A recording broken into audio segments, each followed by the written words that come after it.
Imaginez vivre la même mauvaise journée encore et encore, comme un jeu vidéo cassé. C'est le destin horrible d'un homme nommé Major William Cage, qui est en fait un grand lâche. Le monde mène une guerre horrible contre des aliens rapides et effrayants appelés les Mimics, et Cage travaille pour l'armée mais n'a jamais combattu un jour de sa vie. C'est un officier des relations publiques, ce qui signifie qu'il ne fait que parler aux journalistes et fait en sorte que l'armée ait l'air bien. Le général Brigham, le responsable, appelle Cage dans son bureau et lui dit qu'il doit rejoindre la première vague d'une attaque massive sur la France. Cage est terrifié et dit « Non, je n'irai pas, encore et encore », ce qui met Brigham en colère. Ce refus est une forme de trahison contre les ordres de l'armée et contre la structure de classe des militaires.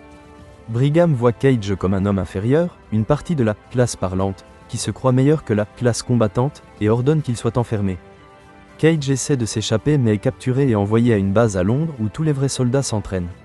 Les soldats pensent que c'est un officier gâté de la classe supérieure qui reçoit ce qu'il mérite. Il est jeté dans une unité appelée le J-Squad, remplie de soldats rudes de rang inférieur qui le détestent parce qu'il est un officier qui ne veut pas se battre. Ils le forcent à dormir dehors et le traitent comme des ordures. Le lendemain matin, Cage est poussé sur un navire volant et largué sur la plage en France pour la grande bataille.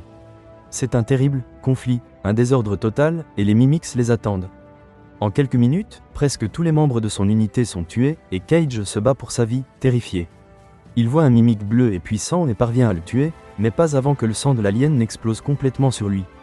Puis il meurt d'une mort horrible, et juste la seconde d'après, il se réveille à nouveau à la base militaire de Londres, exactement là où il a commencé la journée.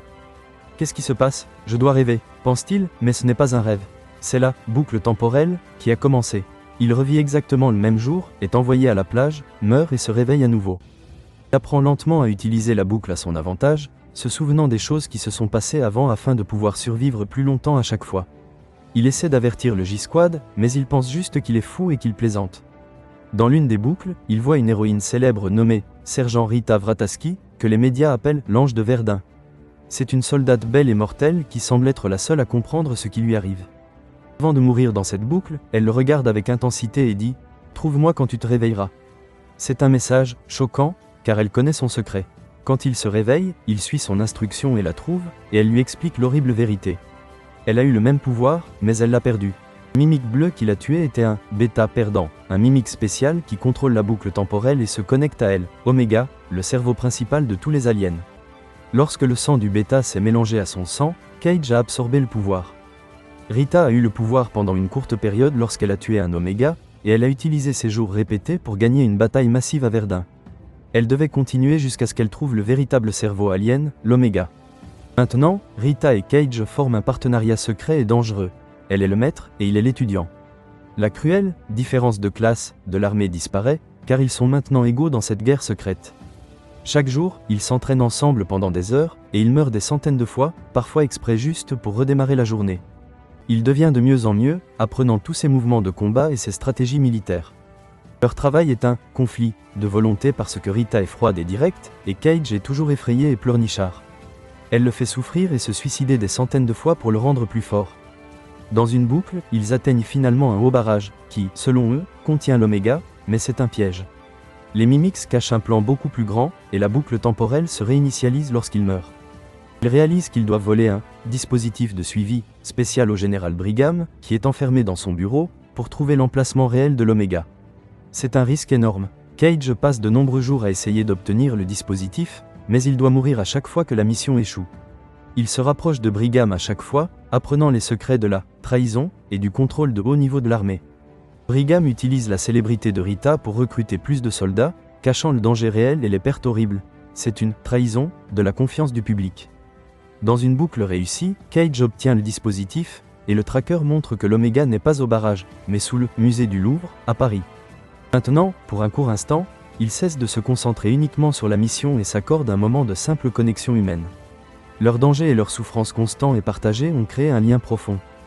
Dans le calme d'une boucle du soir, le script suggère qu'ils ont eu des relations sexuelles, ensemble, comme un moyen de trouver du réconfort avant leur mission finale, probablement mortelle. C'est un moment d'évasion pure et adulte. Mais le lendemain matin, Rita est de nouveau entièrement concentrée sur les affaires. La réalité de la guerre et la mission sont trop importantes pour permettre aux émotions de s'interposer. Ils volent un navire volant et convainquent le J-Squad, l'unité qui détestait Cage, de les rejoindre, leur racontant la vérité sur la boucle temporelle et l'Oméga. C'est une trahison des ordres militaires, et c'est un conflit massif entre les soldats et les généraux qui leur ont menti.